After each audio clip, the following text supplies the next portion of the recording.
in front of Tower Bridge. No, it's not London Bridge, it is Tower Bridge. It was opened in 1894, and it of course solves the common problem humans have, with the conflicting interest between people on the banks of London wanting to cross the river and people on the river wanted to go about their everyday business of being on the river.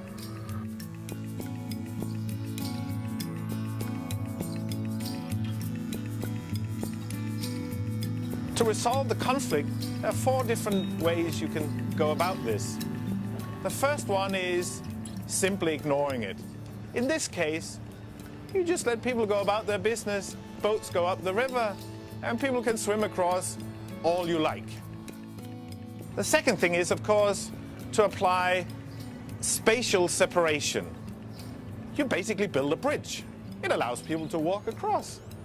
And it allows some of the boats to cross up the river, but not the tall ones. Bad luck for them. The third option is temporal separation. You basically build a bridge that can open.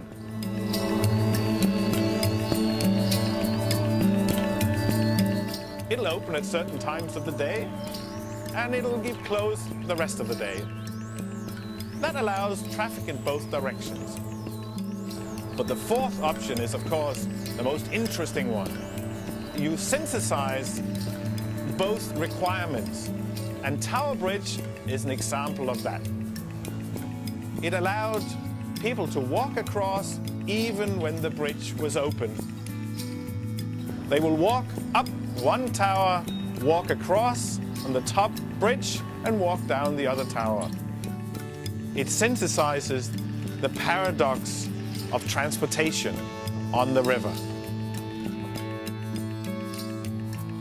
So when companies engage in innovation of digital services, on digital infrastructures, they are faced with a mess of conflicting requirements, of paradoxes that has to be resolved. Now they have 4 strategies, and those 4 strategies to resolve their paradoxes are exactly the same ones as the engineers in Victorian times were faced with to solve the problem of Tower Bridge and the crossing of the Thames. You can ignore it. This is what most people do. It's the easiest. It's not necessarily the most productive. Secondly, you can have spatial separation. So in Apple's case, you can basically allow certain apps in certain geographical areas, for example, or you can ban certain apps from your app store. The third strategy is to deploy temporal separation. So you can allow applications at one point, reject them, and then allow them again.